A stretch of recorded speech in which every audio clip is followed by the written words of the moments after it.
So what we do is when the kid presses a button across the street, the gate doesn't open until a section of highway turns up like that, so no car can hit a kid. That's to say, I care, we care. But just saying, drive safely, say no to drugs, all that's verbal horseshit. The real thing is doing something about it. So what the Venus Project, how it differs from all other systems, it offers possible solutions to problems.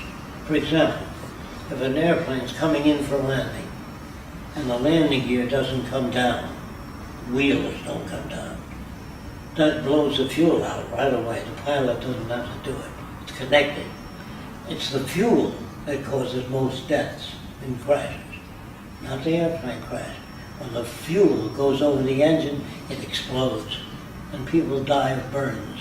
So we blow the fuel out. But say the plane lands, but the brakes fail. That means a lot of disasters. That plane going to the hangar, kill people. When the brakes fail, a net comes up on the runway. Do you understand? There's several nets. That's what I mean by technical problems. Now, what do you train your kids in today? Business administration, banking, advertising, those produce nothing. What produces something, agriculture, science, technology, bridge building, engineering, all that adds things to the country. But if you're a performing artist, you're just an entertainer, which is very important for the world, but it doesn't add anything, it doesn't solve problems. If you build 7 or 10 aircraft carriers and 300 submarines that cost over $1 billion each, they can't add anything to the world. Each submarine in America has 300. Each submarine has more destructive power than all the world's wars combined. So what are you going to win with that? A burnt-out, radioactive world? They don't think. The Bureau of Army Operations, the Pentagon, are comprised of people that really honestly believe they're defending the country. The only real defense is to bridge the difference between nations, to go to other countries, ask them to join with us. Once they join with us, we don't need armies and navies, because there's no more territorial lines that prevent people from joining together. He has a whole list of questions, so... No, Okay. we don't have. We stored the main question. Oh, okay, good. Go ahead. Keep it I want to give you the guts of how the system works. I don't want, really, people do ask questions, but they don't ask the right questions. The right question is who makes the decisions in the future? Is it democratic, technocratic? Is it technical people? No. Nobody makes decisions. They arrive at them. Now that means that you take samples of the soil from all over the world, bring it to agricultural departments.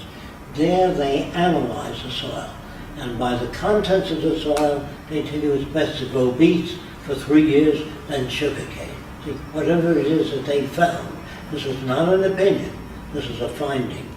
Like in the aircraft industry, when we figured that the wings can carry so much weight per square foot, we still pile sandbags on the wing and break it off.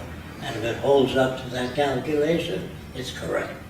Then they pull the airplane 30 feet up off the ground and cut the cord and drop it to see if the landing gear holds up.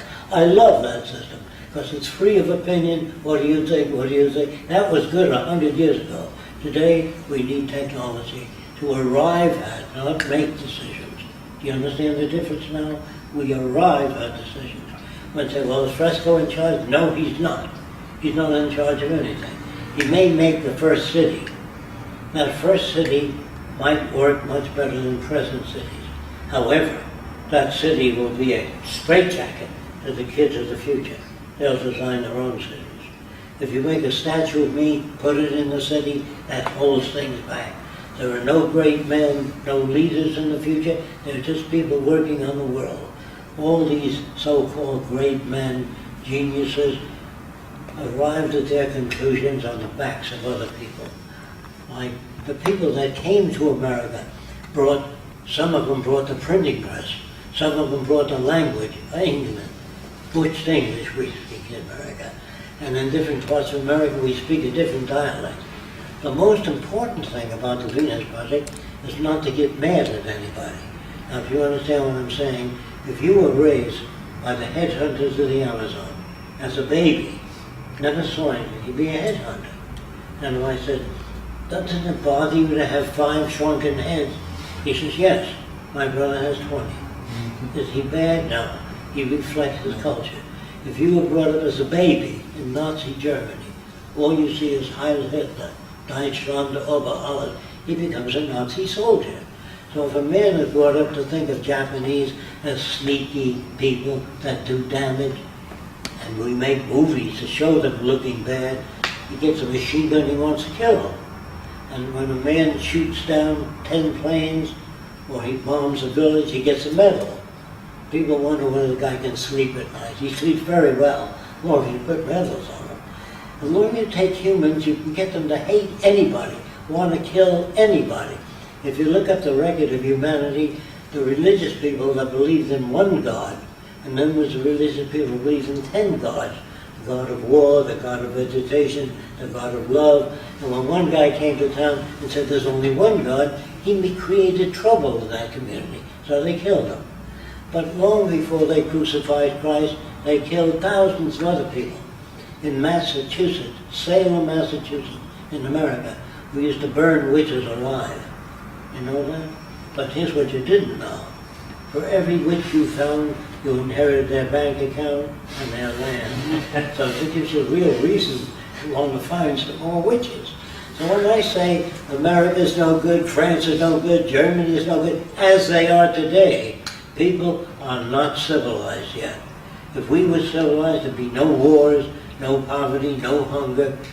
If you don't understand that, if you took the money of World War II, I'm not talking about the airplanes and the ships and the submarines, I'm talking about the cost of blasting France, flattening out Germany, the cost of all that damage could have housed everyone on Earth, send every kid to college, build hospitals all over the world.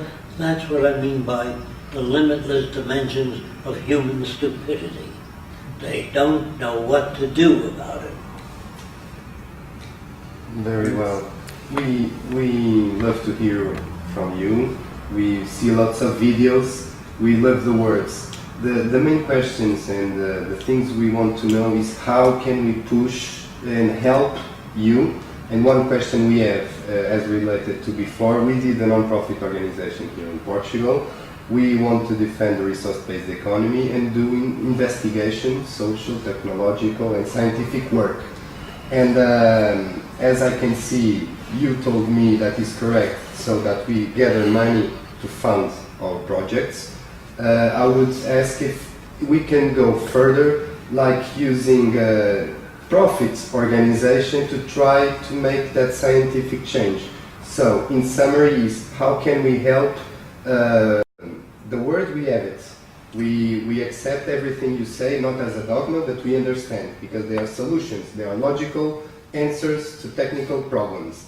The main question is how can we help, and if we use every resource we have, even if a company wants to donate $1,000, we would accept it and use it on our projects. It's basically the final edge of the Venus project and your work of several years is how can we help in Make circumstances. Yeah, no, make realize we do it. We do it every day. We do activist work. We go with a megaphone. We have words written. We do that everything. We talk to our mothers, our sisters, our fathers, everyone. My kid is down there. He's then the 3 years old. He's going to see you on Saturday tomorrow. The question is, more than that, how can we help make the transition in this world? Okay. We think that if I go to different countries, at the most I lecture to 500 people at a time. And I tell them, they're all enthused, they all love it. But if you do nothing, nothing will happen. When you leave the meeting, you must talk to people. However, there's a better method called movies. And if we can make a major motion picture showing how we get from here to there, to the movie, and show what it will mean to the average person, their lifestyle, their